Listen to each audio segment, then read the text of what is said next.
आज इस यूनिट में यूनिट नंबर 9, यूनिट का नाम है कार्बनिक यौगिक, नाइट्रोजन युक्त कार्बनिक यौगिक। और इस यूनिट में आपको आज के टॉपिक में पढ़ाया जाएगा प्राइमरी, सेकेंडरी और टर्शियरी मीन में क्या डिफरेंस है।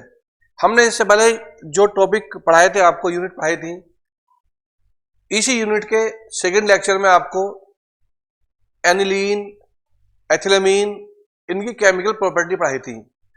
और आज की इस यूनिट में केमिकल प्रॉपर्टी जो अभी एनिलीन की बची है वो पढ़ाएंगे, और प्राइमरी, सेकेंडरी, टर्शियरी मीन में क्या डिफरेंस होता है ये पढ़ाएंगे। तो आज आपको 2-3 प्रॉपर्टी और बची है एरोमेटिक की, एनिलीन की। तो एनिलीन की वे रिएक्शन जो कुछ स्पेशल रिएक्शन है वो आपको कराते हैं। बेंजीन रिंग की प्रतिस्थापन अभिक्रियाएं।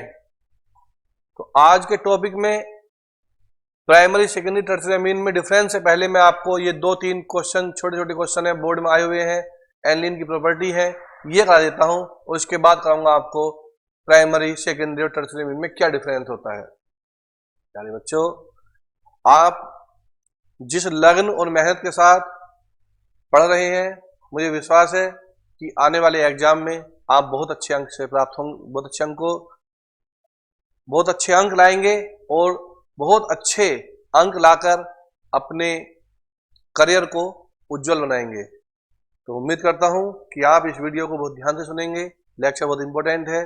प्राइमरी, सेकेंडरी, टर्शियरी में क्या अंतर होते हैं, इनके कार्बोनिल टेस्ट क्या होता है, और एनिलीन के कौन कौन सी रिएक्शन है जो स्पेशल रिएक्शन है।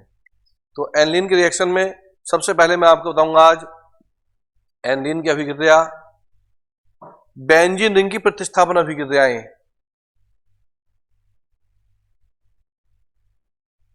बेंजीन रिंग की प्रतिस्थापन अभिक्रियाएं, रिंग की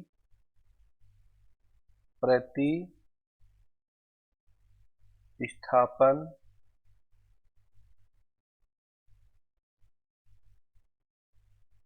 अभिक्रिया। बेंजीन रिंग की प्रतिस्थापन अभिक्रियाएं कौन सी हैं, तो आप ध्यान से सुनेंगे और समझेंगे। सबसे पहले मैं करता हूं हैलोजनीकरण। एक इंपॉर्टेंट रिएक्शन है हैलोजनीकरण।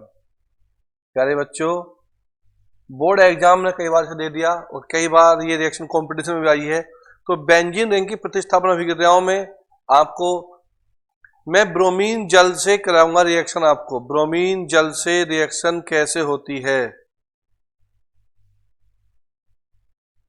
ब्रोमीन वाटर से रिएक्शन,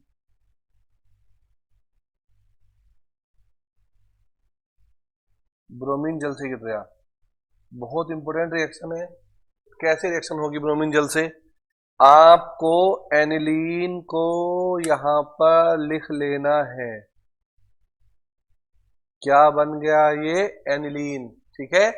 और इस एनिलीन में मिलाएंगे आप ब्रोमीन वाटर। ये क्या है यहां पर, ब्रोमीन वाटर, Br2, और यहां लिख देना वाटर। 3 मॉलिक्यूल, इस कोने का H, इस कॉर्नर का H और इस कॉर्नर का, तीनों जगह के H हट जाएंगे और उनके स्थान पर क्या आएगा, Br, Br, Br।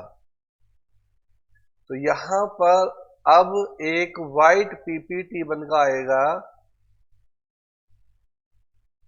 यहां पर Br, यहां पर Br, यहां Br और 3HBr, 2,4,6 ट्राइब्रोमो एनिलीन। क्या नाम होगा इसका, 2,4,6 ट्राइब्रोमो एनिलीन, 2,4,6 ट्राइब्रोमो एनिलीन, ये इसका नाम होगा। तो ये क्या था बेटे, एनिलीन। 2,4,6 ट्राइब्रोमोएनिलीन, इसका वाइट पीपीटी होता है, सफेद अवक्षेप बन आता है इसका, तो यहां बन जाता है इसका सफेद अवक्षेप। तो यहां पर ये रिएक्शन इंपॉर्टेंट रिएक्शन है बच्चों। अब इसकी एक और रिएक्शन है जो आप समझेंगे, क्योंकि वह रिएक्शन एक ऐसी रिएक्शन है जिसमें बच्चा बहुत ज्यादा गलती करता है, बार बार उसमें गलती के चांस रहते हैं। नाइट्रीकरण, हम लिखेंगे इसे एनिलीन का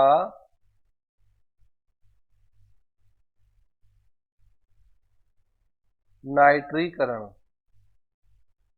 बहुत ज्यादा इंपॉर्टेंट है, बहुत ज्यादा कह देते हैं इसे, एनिलीन का नाइट्रीकरण।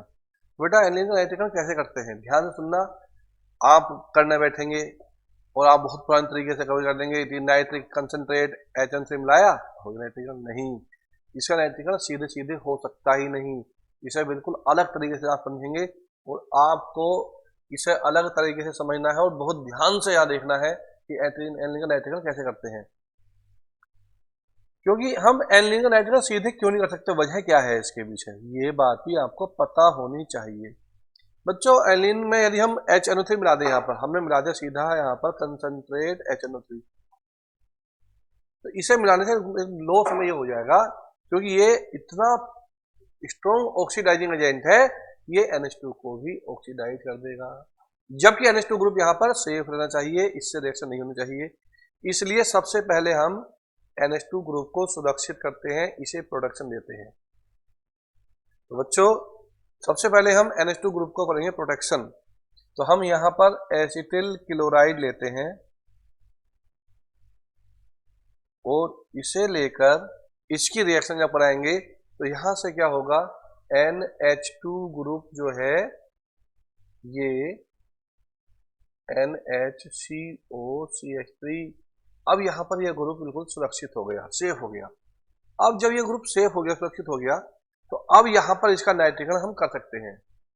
अब हम प्लस HNO3 मिलाएंगे इसके अंदर, मैं इसके बाद यहां कर रहा हूं, तो यहां पर अब इसका नाइट्रीकरण आसानी से हो जाएगा। इस कोने पर देखो, एक बार NO2 ऑर्थो पर और एक बार NO2 पैरा पर, यह आ गया, एक बार NO2 ऑर्थो पर और एक बार NO2 कहां आ गया, पैरा पर। जब इसका नाइट्रीकरण हुआ, एक बार NO2 कहां, ऑर्थो पर, एक बार NO2 कहां, पैरा पर, और इसके बाद जब ऑर्थो पैरा पर NO2 आ जाएंगे बच्चों, तो यहां पर अब इसका कर देंगे हाइड्रोलाइसिस। क्या कर देंगे इसका, हाइड्रोलाइसिस, एसिडिक मीडियम बनाकर। तो ये ग्रुप जो था NH2 NO2,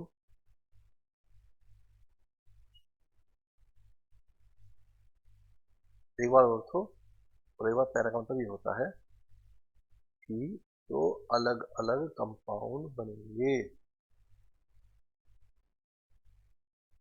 NH0 CH3 NO2, और एक बार अब NO2 हो जाएगा यहां पर,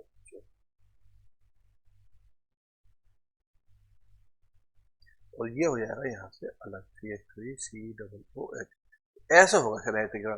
तो इसका नाइट्रीकरण जो करना है आपको, सबसे पहले NH2 ग्रुप को सुरक्षित कर लेना है और उसके बाद इसका नाइट्रीकरण पॉसिबल हो सकता है। अगर आप ऐसा नहीं करेंगे तो ये नाइट्रीकरण आप नहीं कर सकते। H2SO4 कंसंट्रेट लेंगे यहाँ पर, याद रखना। इसका नाइट्रीकरण इस प्रकार पॉसिबल हो सकता है। अब प्यारे बच्चों इसे करते हैं सल्फोनीकरण, सल्फोनेशन, एल्नीन का सल्फोनीकरण। जब एल्नीन का सल्फोनीकरण करते हैं तो सल्फोनीकरण ऑर्थो पैरा पर होता है, और जो पैरा वाला होता है जिसका मुख्य कंपाउंड होता है इसे बोलते हैं सल्फोनिलिक एसिड। सल्फोनीकरण करते हैं इसका,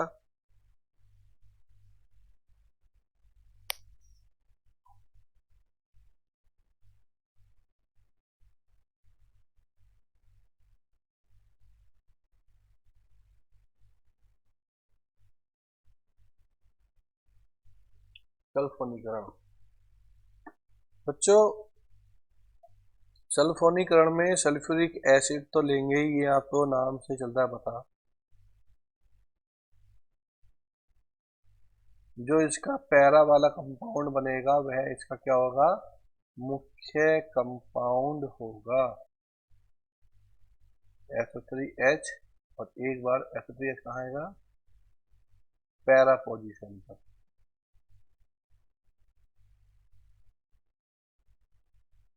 ये मुख्य कंपाउंड है। तो यहीं पर मैं आपको एक बात और समझा देता हूँ बच्चों, यहीं पर एक बात और समझा देता हूँ जो आपके लिए बहुत जरूरी है, क्वेश्चन बनता है इसके ऊपर बोर्ड एग्जाम में। यहां पर एक क्वेश्चन बनता है बच्चों, यहां कर देते हैं उस क्वेश्चन को, कि ज्यूइटर आयन किसे कहते हैं, ज्यूइटर आयन।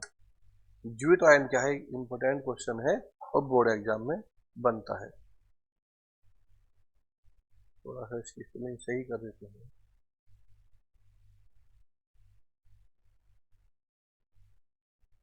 यहां से बनेगा ज्यूइटर आयन। ज्यूइटर आयन किसे कहते हैं प्यारे बच्चों, जो आपने अभी अभी प्रोडक्ट बनाया, आप देख रहे हैं आपकी स्क्रीन पर पैरा पर प्रोडक्ट बना हुआ है,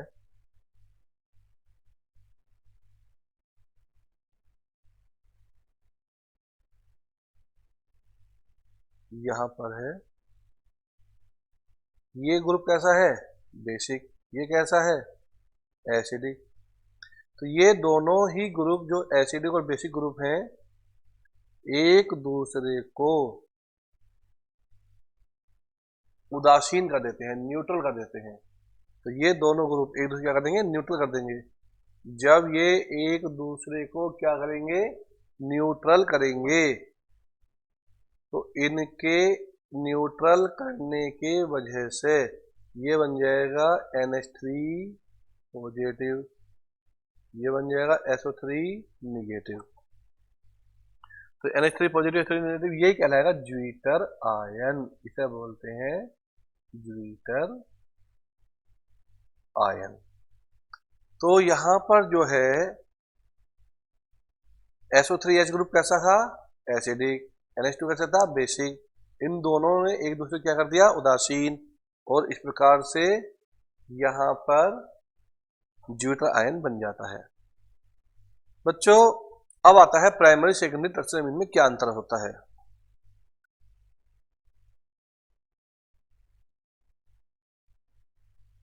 primary coma secondary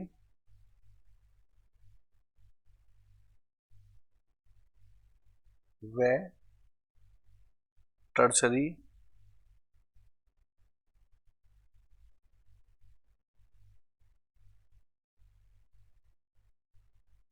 tertiary amine में अंतर। एमीन में अंतर, ये क्या है, बड़ा इंपॉर्टेंट पॉइंट चल रहा है। इन तीनों में हम कैसे अंतर करेंगे, ये प्राइमरी अमीन है, ये सेकेंडरी अमीन है, टर्शियरी अमीन है, हमें कैसे पता होगा कि दिया गया अमीन प्राइमरी है, सेकेंडरी है, टर्शियरी है।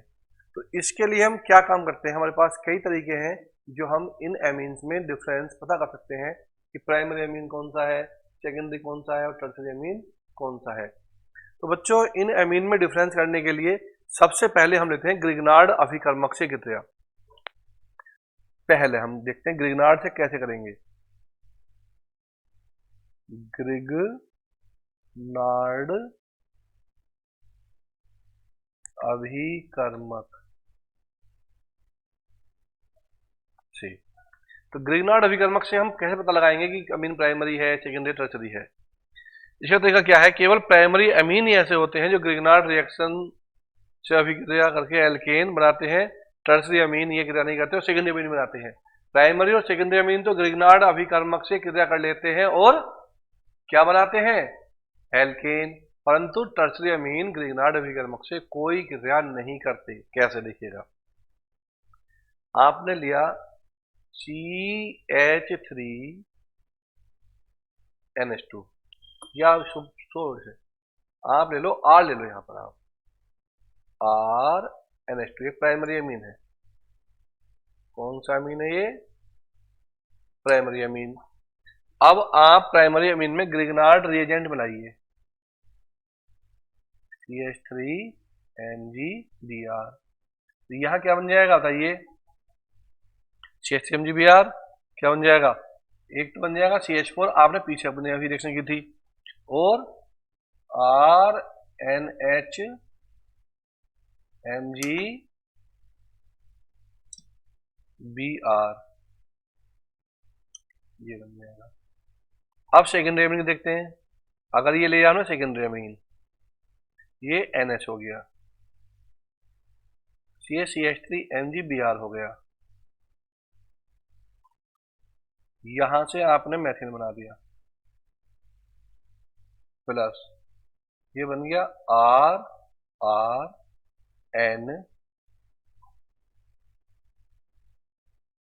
RNMgBr, methane.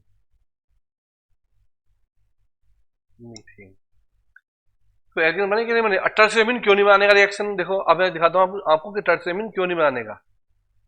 टर्सरी अमीन से एल्केन क्यों नहीं बनते? ये टर्सरी अमीन है, ये CH3MgBr है, तो यहां पर जब H ही नहीं है, हाइड्रोजन ही नहीं है, तो रिएक्शन कैसे हो जाएगी? रिएक्शन नहीं होने की है, तो हम लिख देंगे नो रिएक्शन।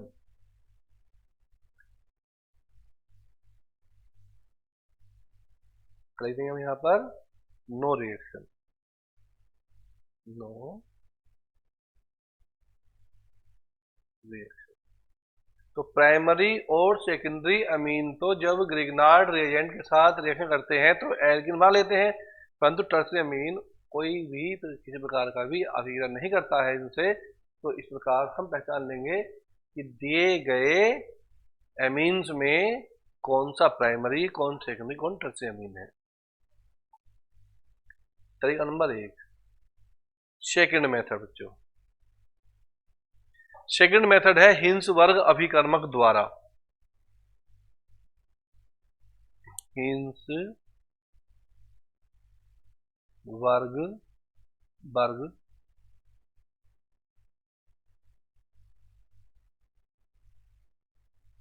अभिकर्मक द्वारा।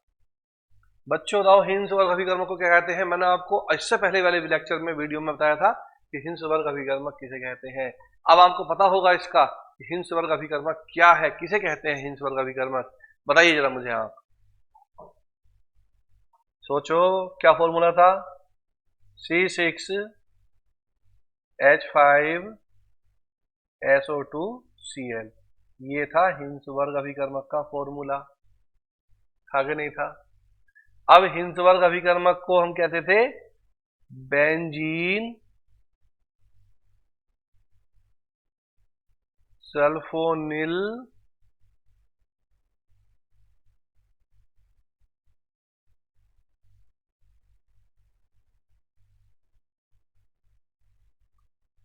क्लोराइड,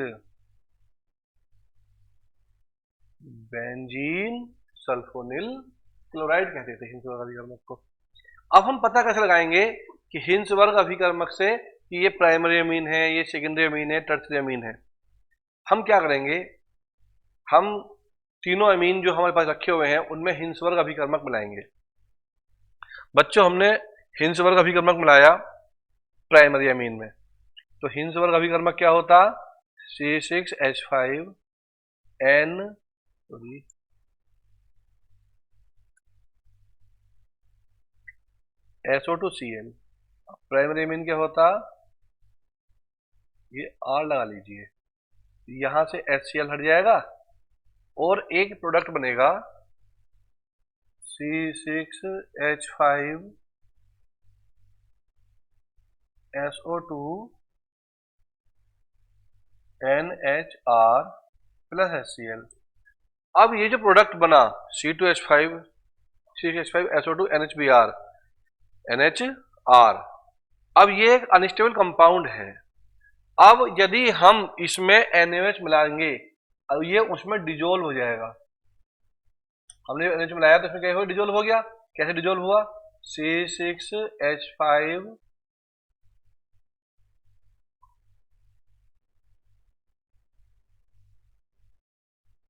SO2 N, बोलो N के बाद क्या आएगा, RNA, ये आएगा RNA प्लस ये OH और ये H, ये बन जाएगा वाटर, प्लस वाटर बन गया। तो यहां पर हमने देखा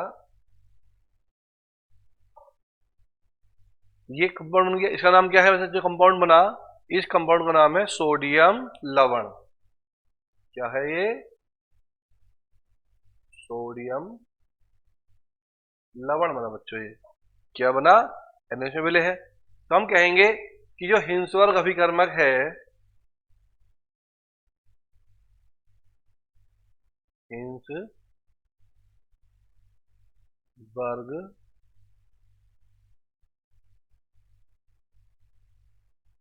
अभिकर्मक है, ये प्राइमरी एमीन के साथ जब करता है रिएक्शन, तो जो प्रोडक्ट बनता है वह NaOH में घुल जाता है। तो प्राइमरी एमीन है। अब सेकेंडरी एमीन की बात करें, हमने फिर ले लिया हिंसवर्ग अभिकर्मक,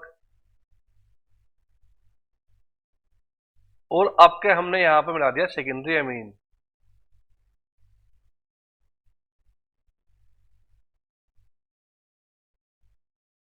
यहां पर HCl निकाल लिया, ये बन गया C6H5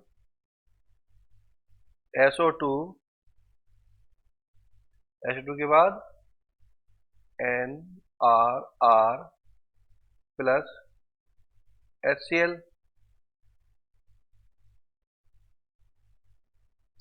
अब हमने इसमें फिर से मिलाया NaOH, तो ये भी NaOH में डिजोल्व हो जाएगा। कैसे हो जाएगा NaOH में डिजोल्व, ये NaOH में डिजोल्व नहीं होगा। हम लिखेंगे, बताओ NaOH में डिजोल्व क्यों नहीं होगा ये, क्योंकि इसके पास H नहीं है यहाँ। तो ये O के साथ OH को अगर H मिल जाता, वाटर बन जाता, और ये NaOH में डिजोल्व हो जाता। अब ये अकेला N रह गया, तो यहां पर अब क्या होगा, ये NaOH में डिजोल्व नहीं होगा, तो एविले, NaOH में क्या हो गया, एविले हो गया। तो ये कौन सा अमीन हो गया, सेकेंडरी अमीन हो गया। अब टर्शियरी अमीन की बात करते हैं। टर्शियरी अमीन कैसे पता लगाएंगे हम,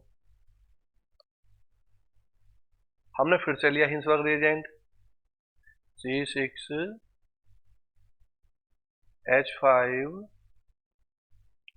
SO2Cl, और आपने अब के यहां पर टर्शियरी अमीन मिला दिया। आप देखा यहीं पर नो रिएक्शन हो गई, कोई रिएक्शन नहीं हुई यहां पर। क्यों नहीं हुई, क्योंकि यहां पर H नहीं था। जब N के साथ H नहीं है तो रिएक्शन आगे बढ़ी नहीं। तो इसका मतलब हमने क्या पता लगाया, हमने लगाया कि जो प्राइमरी एमीन है वो हिंसवर्ग अभिकर्मक से क्रिया करने के बाद जो प्रोडक्ट बनाते हैं वह NaOH में घुल जाता है। ठीक है, जो सेकेंडरी अमीन है, सेकेंडरी अमीन भी हिंसवर्ग अभिकर्मक से क्रिया कर लेते हैं, और जो प्रोडक्ट बनता है वह प्रोडक्ट NaOH में नहीं घुलता है, सेकेंडरी अमीन है। और टर्शियरी अमीन में जो हिंसवर्ग अभिकर्मक है, ये टर्शियरी अमीन से तो कोई रिएक्शन करता ही नहीं। क्यों नहीं करता, इसकी सब वजह बताई आपको मैंने, क्योंकि इसमें तृतीयक अमीन में N के पास हाइड्रोजन नहीं होते हैं, इसलिए इससे कोई क्रिया ये नहीं करता है। एक और मेथड बताता हूं बच्चों आपको मैं,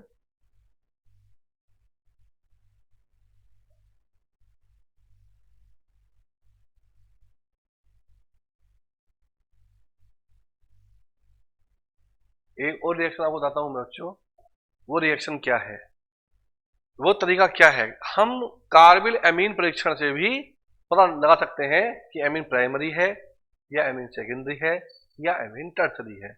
तो हम प्राथमिक एमीन, सेकेंडरी एमीन और टर्सरी एमीन का पता लगाने के लिए कार्बिल एमीन परीक्षण भी कर सकते हैं। तो अगला परीक्षण है हमारा, एक तो ग्रिग्नार्ड अभिकर्मक से, एक हिंसबर्ग अभिकर्मक से, और तीसरा हम करते हैं परीक्षण, क्या करते हैं,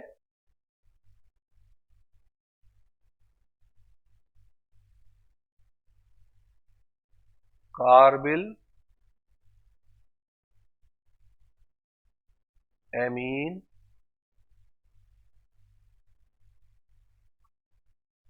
परीक्षण। कार्बिल एमीन परीक्षण, हम कार्बिल एमीन परीक्षण से भी पता लगा सकते हैं कि एमीन कौन सा है। हमने लिया प्राइमरी एमीन RnH2 और हमने इसमें मिला दिया नाइट्रस एसिड HNO2, ये बदल गया एल्कोहल में ROH plus N2 plus H2O, बन गया एल्कोहल में। प्राइमरी एमीन कौन सा एमीन था, इसका मतलब ये प्राइमरी एमीन है। और ये नाइट्रस एसिड से नाइट्रस क्रिया करके प्राथमिक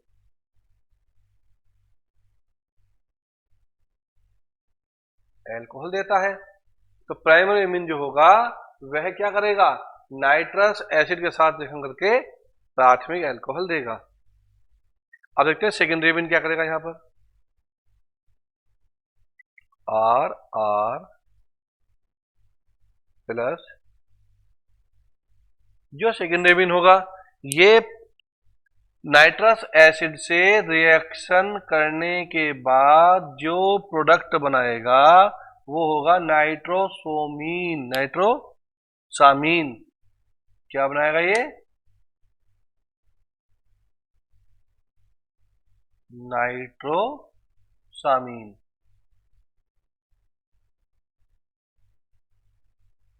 ये बनाई इसने नाइट्रोसामीन। अब नाइट्रोसामीन क्या है, नाइट्रोसामीन ये एक तेल जैसा पदार्थ होता, कैसे होता है ये, तेल के जैसा पदार्थ नाइट्रोसामीन, तेल तेल सा होगा, चिपचिपा सा तेल होगा। तो ये पहचान आएगा। अगर टर्सरी एमीन हुआ और उसकी रिएक्शन भी हमने करा दी नाइट्रस एसिड के साथ में, तो यह एक सोल्ट बना देगा R3N.HNO2। तो ये कार्बिल एमीन परीक्षण है। इस एमीन में क्या होता है, जो प्राइमरी एमीन होते हैं, प्राइमरी एमीन नाइट्रस एसिड के साथ रिएक्शन कर लेते हैं और प्राथमिक अल्कोहल बना देते हैं। और जो सेकेंडरी एमीन होते हैं, ये सेकेंडरी एमीन नाइट्रस अम्ल के साथ क्रिया करने के बाद नाइट्रोसामीन बनाते हैं, जो तेल जैसा पदार्थ होता है बच्चों। और तीसरा जो होता है तृतीयक अमीन, ये नाइट्रस अम्ल के साथ क्रिया कर लेता है और ये एक सोल्ट बना देता है। क्या बोलते हैं इसे, ये द्वितीयक अमीन है।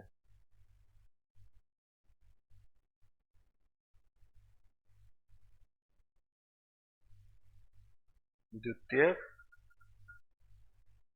एमीन, तृतीयक अमीन है और ये नाइट्रस एसिड है। तो इस प्रकार से हम प्राइमरी, सेकेंडरी और टर्सरी अमीन में विभेद कर सकते हैं, पता लगा सकते हैं कि ये कौन कौन से एमीन हैं। तो यहां पर इस प्रकार से हमने जो primary amine, secondary amine, tertiary amine था, इनके बारे में पता लगाया इस लेक्चर में हमने। और इनमें किस प्रकार से विभेद कर सकते हैं, पहचान कर सकते हैं अमीनों की, ये भी हमने इस लेक्चर में आपको बताया। तो बच्चों ये बड़ा इंपॉर्टेंट टॉपिक है जो आप पढ़ रहे हैं, प्राथमिक, द्वितीयक और तृतीयक अमीन में किस प्रकार विभेद किया जाता है। एक टॉपिक मैं आपको यहाँ पर और बताना चाहता हूँ कि एक तो प्राइमरी अमीन होता है, सेकेंडरी अमीन और टर्सरी अमीन होता है। हम पता कैसे लगाएंगे कि इनमें कौन सा अमीन अधिक क्षारीय है, कौन कम क्षारीय है, ये क्वेश्चन भी बोर्ड में आता रहता है। तो प्राइमरी सेकेंडरी टर्शियरी अमीन की क्षारीयता का हम पता कैसे लगाते हैं कि कौन सबसे ज्यादा क्षारीय है और कौन कम क्षारीय है। तो यहाँ पर ये आपको पता लगाने के लिए बहुत जरूरी है कि ये आप समझें, सीखें और इसका ध्यान से आप स्टडी करेंगे तो आपको चल जाएगा पता, और आपको ये बेनिफिट आगे चल के कहीं ना कहीं एग्जाम में मिलेगा इसका, कि हम प्राथमिक, सेकेंडरी और टर्शियरी अमीन की क्षारीयता की प्रबलता की तुलना कैसे करेंगे, कौन अधिक क्षारीय है कौन कम क्षारीय है। तो प्यारे बच्चों, यहां पर याद रखने वाली बात है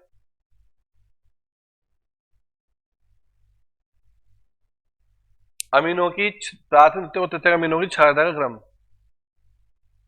प्राथमिक,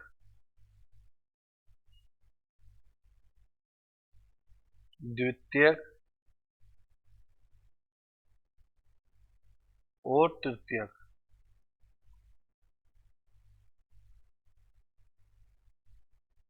एमीन की क्षारीयता का क्रम। ये इंपॉर्टेंट टॉपिक है। ये एग्जाम से लेकर कंपटीशन एग्जाम, बोर्ड एग्जाम से लेकर कंपटीशन एग्जाम तक आपसे कई बार पूछा जा चुका है और पूछा जाता रहेगा कि प्राथमिक, द्वितीयक और तृतीयक अमीन की क्षारीयता का क्रम क्या है, क्षारीयता का क्रम क्या है। देखो बच्चों, अगर हम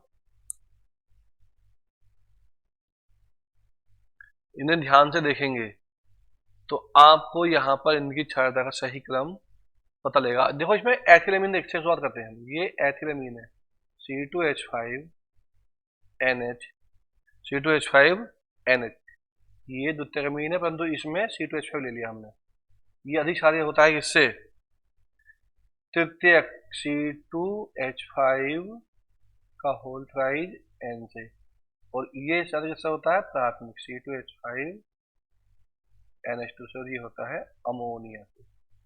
ये है इनका घटता क्रम। क्या है ये,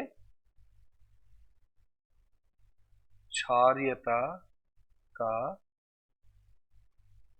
घटता क्रम। अब यदि CH3 की बात की जाए, CH3 की बात की जाए तो CH3 का होल ट्वाइज NH से ज्यादा कौन होता, प्राइमरी अमीन CH3NH2, फिर टर्शरी CH3 का होल थ्राइज N, और फिर अमोनिया। तो ये आपको याद रखना है एग्जाम में कि आपको C2H5 दिया है या CH3 दिया है। तो यहां पर जलीय विलयन में मैथिल और एथिल अमीन जो है, ये मैथिल अमीन, एथिल अमीन, इनका ये क्रम रहेगा जो मैंने आपको लिखा है बोर्ड पर।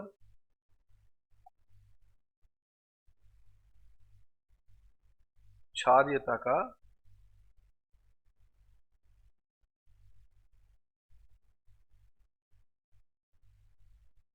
घटता क्रम, क्षारीयता का घटता क्रम, ये है इनका बच्चों। अब यहां पर ऐसा क्यों होता है, ऐसा क्यों होता है कि C2H5 में ये है और CH3 में ये है। देखो यहां पर क्या होता है, CH3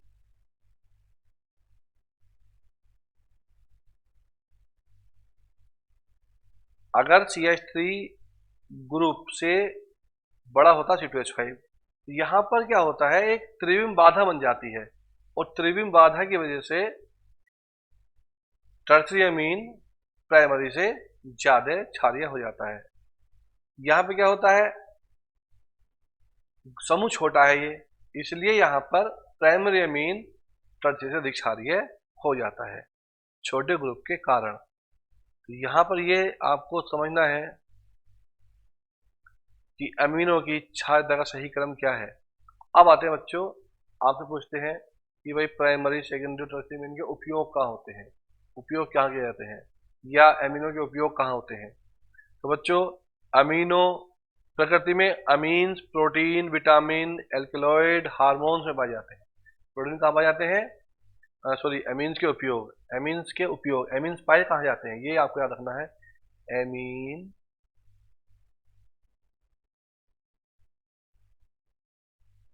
के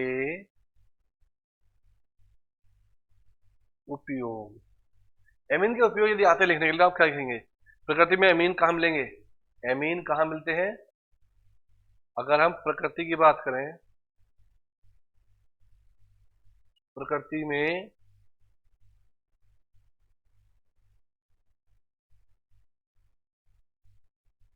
एमीन कहाँ मिलते हैं? प्रोटीन। बिना एमीन के प्रोटीन पॉसिबल नहीं है। विटामिन में भी एमीन मिलते हैं। कहाँ? विटामिन। हार्मोन्स में भी एमीन मिलते हैं। प्रकृति में मिलते हैं। दूसरा आपसे पूछता है कोई, तो संश्लेषित उदाहरण जो है बहुलक, रंजक, औषध, बहुलक में भी एमीन का यूज किया जाता है। कहां पर? बहुलक में।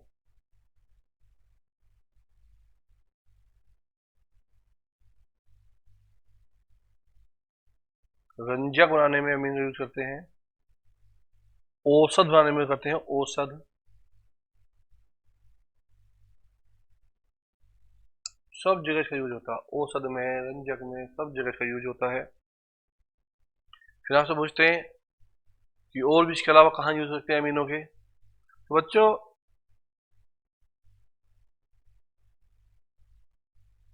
दो जैव सक्रिय यौगिक होते हैं, दो जैव सक्रिय यौगिक होते हैं, एड्रिनलीन। दो होते हैं बेटे जैव सक्रिय यौगिक, जैव सक्रिय यौगिक।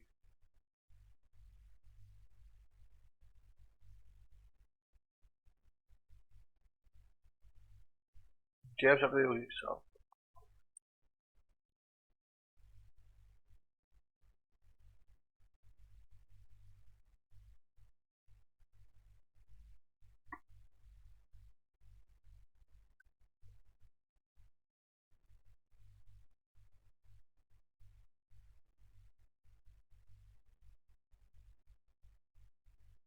जैव सक्रिय यौगिक होते हैं बच्चों दो, और जैव सक्रिय यौगिक में भी इसका उपयोग करते हैं।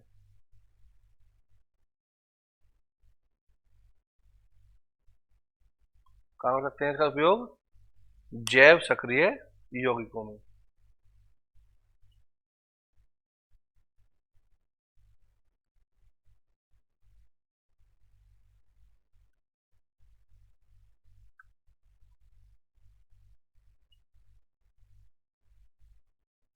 कहाँ करते हैं? जैव सक्रिय यौगिकों में इसका उपयोग करते हैं। तो जैव सक्रिय यौगिकों में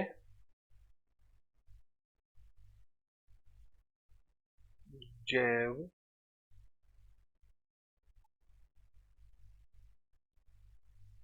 बताए तो आपको ऐसे ही, अभी थोड़ा दिक्कत आ रही है इसमें।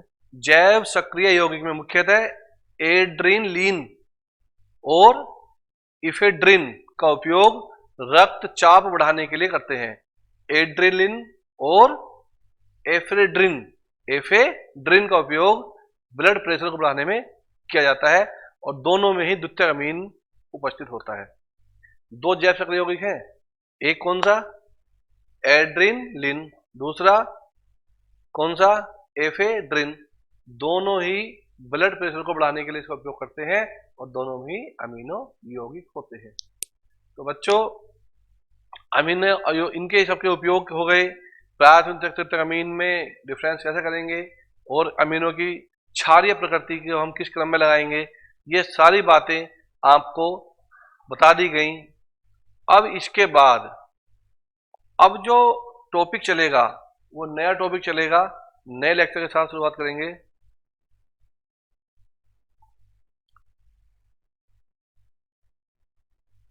और इसमें मैं इनके लिए देता हूं जैव सक्रिय यौगिक के नाम।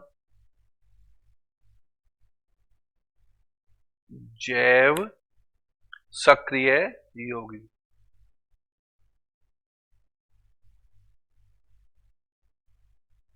जैव सक्रिय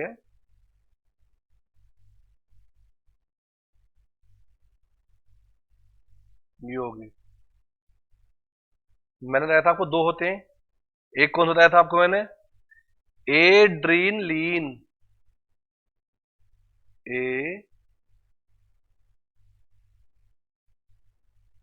एड्रीनलीन, और दूसरा बताया था आपको मैंने, याद करो कौन सा बताया था, सोचो, इफेड्रीन, इफेड्रीन।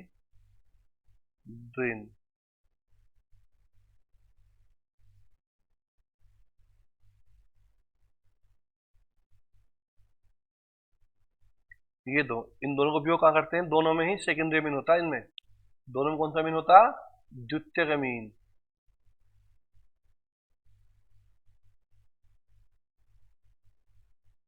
द्वितीयक अमीन होते हैं दोनों में। उपयोग करते हैं इनका रक्तचाप बढ़ाने में, रक्त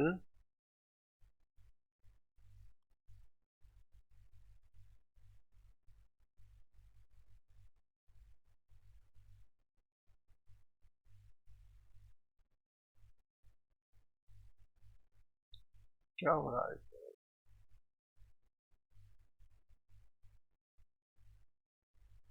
रक्तचाप बढ़ाने में।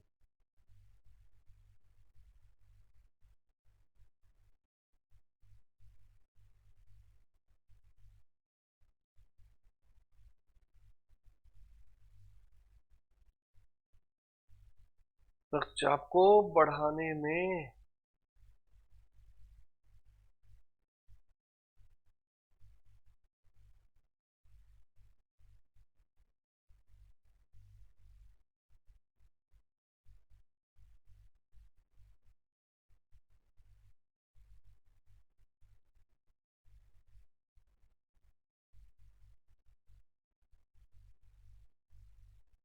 ये इसका उपयोग।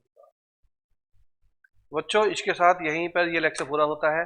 अब मैं डाई एजोनियम लवण के साथ नए वीडियो में, नए लेक्चर में आपको पढ़ाऊंगा यूनिट नंबर 9 का डाई एजोनियम लवण, उसके उपयोग, बनाने की विधियां, और इसी के साथ यही टॉपिक पूरा होता है। तब तक के लिए नमस्कार।